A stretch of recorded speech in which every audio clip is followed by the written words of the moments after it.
नमस्कार मंडळी, आज आमचा पुण्यातला दुसरा दिवस होता।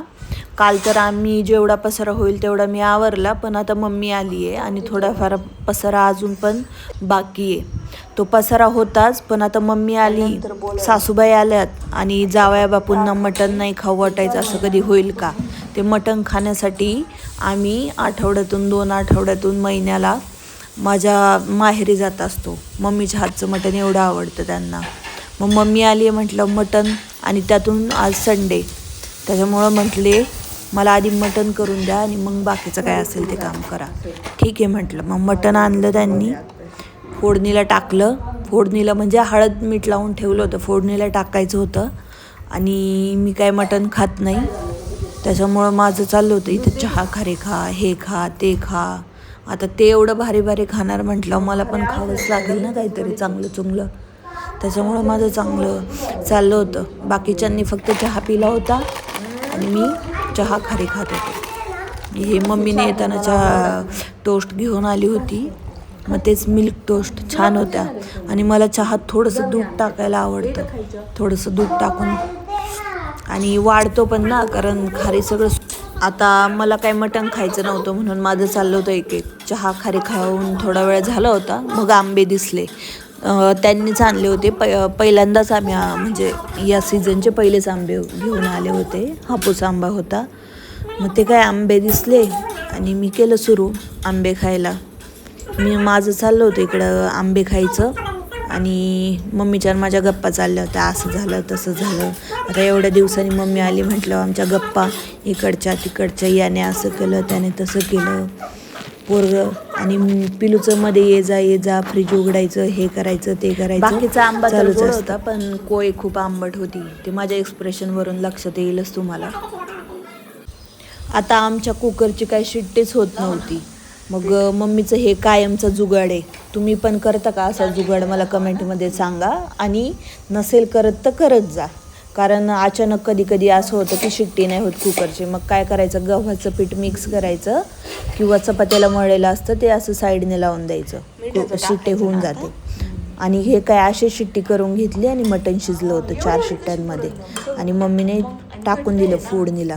कलर तर भारी आला होता, पण काय आता मला तर खायचं नव्हतं, पण ज्यांना खायचं होतं ते वाटच पाहून होते। इकडं फोडणी दिली का लगेच बसले होते जेवायला, मस्तपैकी चुरलं आणि हाणलं, भारी झालं होतं। मी खूप वेळची वाट पाहत होते की हे सांगतील कसं झालं, पण त्यांच्याच नादात खाण्याच्या सांगण्यात पण काय म्हटलं ठीक आहे जाऊ द्या, घ्या खाऊन। आता जेवण वगैरे झालं आणि आम्ही गेलो मग शॉपिंगसाठी आज रिलायन्स मार्टला। आली मम्माला सगळं घेऊ लागायचं आता, चला बरं। आता तू छोटी नाहीये, मोठी आहे बाबू। काय घ्यायचं, काय घ्यायचं माझ्या बबूला?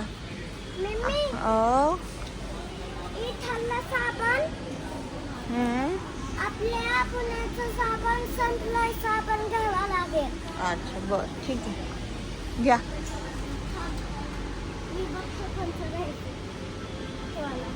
तेव्हा ठीक आहे घे।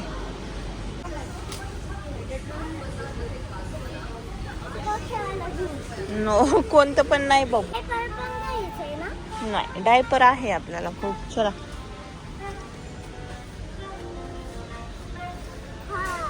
तुला साबण घ्यायचंय बाळाला, आणि तुला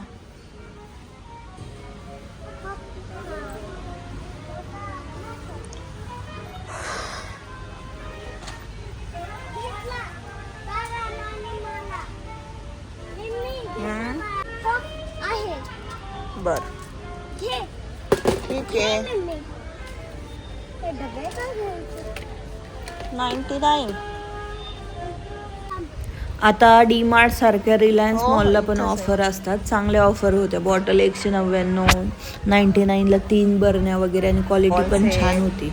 आणि हे बॉल तर खूपच आवडले वेदला, मग त्यातून आम्ही एक बॉल घेतला। आणि या पाय पुसण्या पण खूप म्हणजे चांगल्या अफोर्डेबल रेंजला होत्या, 99ला 2 येत होत्या, म्हणजे चांगलंच आहे ना। खूप भारी पण नाही येतं, पण ठीकठाक आहेत। आम्हाला कुठे इथं जास्त दिवस राहायचंय पुण्यात, आणि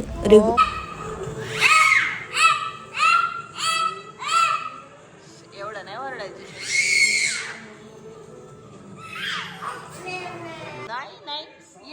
आणि शॉपिंग थोडी बाकीच होती, पण घरून फोन आलाय, निपुण उठलाय आणि खूप रडतोय. मग आम्हाला तसंच अर्ध घेतलं आणि थोडंफार राहिलेलं तसं सोडून यावं लागलं. आणि घरी आल्यावर यांचा असा आरडाओरडा सुरू झाला होता. व्हिडिओ तुम्हाला आवडला असेल तर सबस्क्राईब नक्की करा, म्हणजे मी असेच छान छान ब्लॉग तुमच्यासाठी घेऊन येत राहील.